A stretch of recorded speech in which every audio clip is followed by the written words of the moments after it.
First of all, I am not a doctor. I have been on a continuous health optimization search as I age, now 86 years old, by navigating, exploring, and selecting both medical and homeopathic options to maximize my health, happiness, and stability of my lifestyle.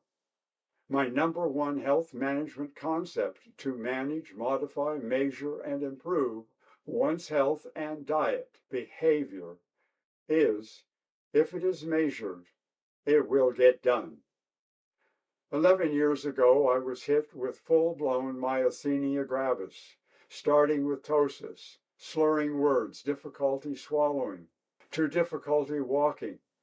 Had to use my two hands to hold up my head when walking, to seeing specialists seeking prescriptions of the usual Myasthenia gravis suspects, pyridostigmine, then malignant melanoma cancer-causing prednisone.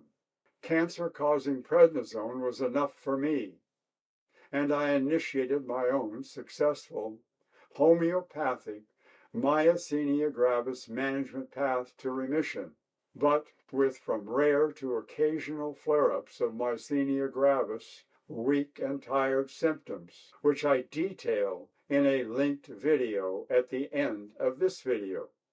I concluded myasthenia gravis symptoms and magnesium excess deficiency, dosages, frequency, and duration were the catch-22 pickle root cause of weak and tired.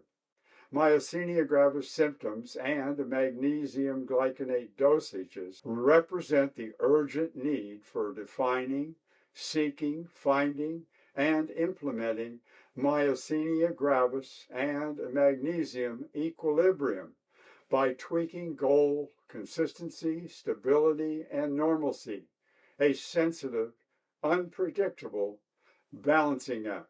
Too much magnesium glycinate exclusively, myasthenia gravis symptoms rise from mild to a myasthenia gravis crisis, weak and tired. Not enough magnesium glycinate, an essential mineral acting as a cofactor in over 300 enzyme systems, weak and tired. The obvious initial question that needs to be answered is how much magnesium, etc., is in my current daily diet. And if I change my diet significantly, how much magnesium, etc., is in my updated diet. Pardon the sidebar interruption, but your smartphone and AI will generate an appropriate answer.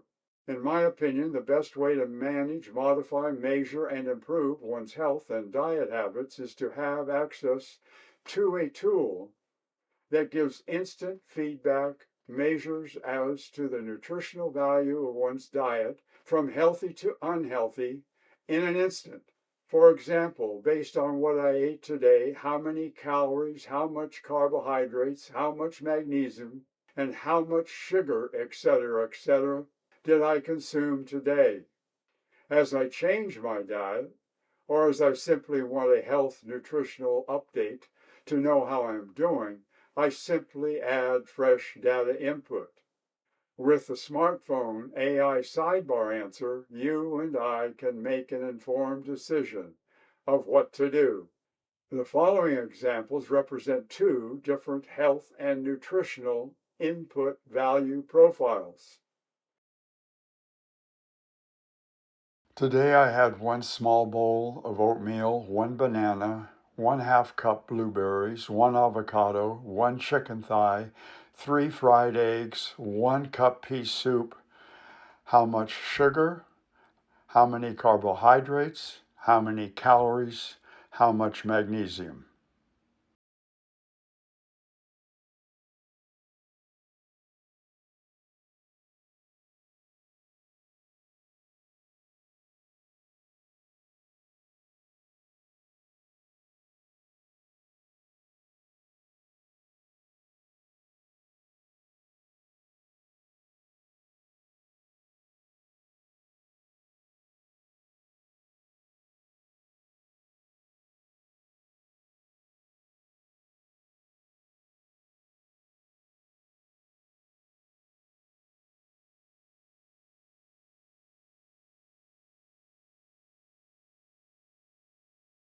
Today I had 1 bowl of Kellogg's Honey Snacks, 1 glass of orange juice, 1 cup of Starbucks Java Chip Frappuccino, 1 McDonald's Big Mac, 1 McDonald's French fries, 1 McDonald's chocolate milkshake, 3 pieces of chicken, 1 cup mashed potatoes, 1 piece apple pie, 2 glasses of beer.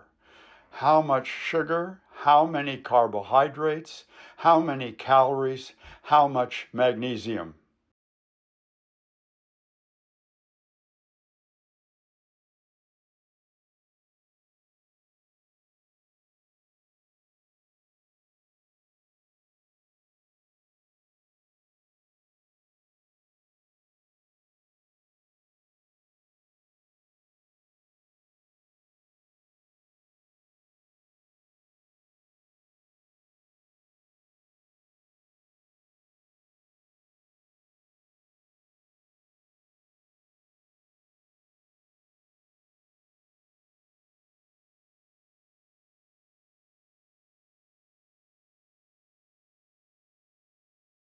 The recommended healthy daily dose of magnesium is 400 to 420 milligrams for men 19 years of age to 51 plus years, and 310 to 320 milligrams for women 19 to 51 plus years.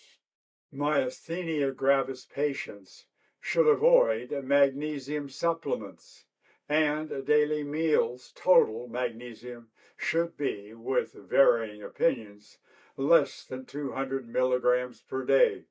The double-edged sword: too little magnesium, weak and tired; too much magnesium, weak and tired. Potential myasthenia gravis crisis.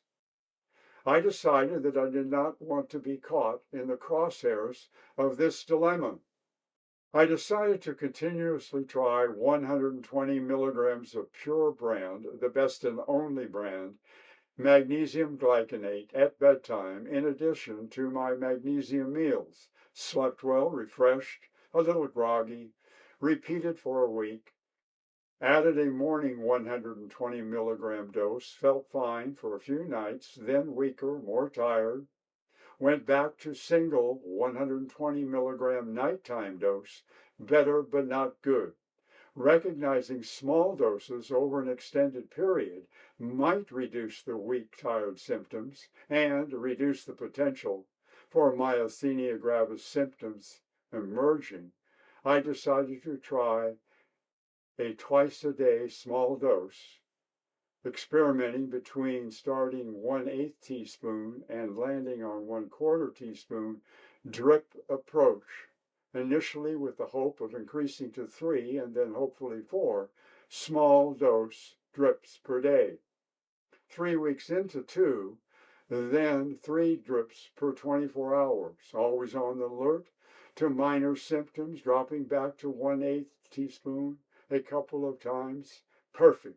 Close to myasthenia gravis and magnesium glycinate normalcy, but always on high alert, prepared to adjust in an instant if necessary, and still hoping to end up at 4 drips per day. You will get what you settled for.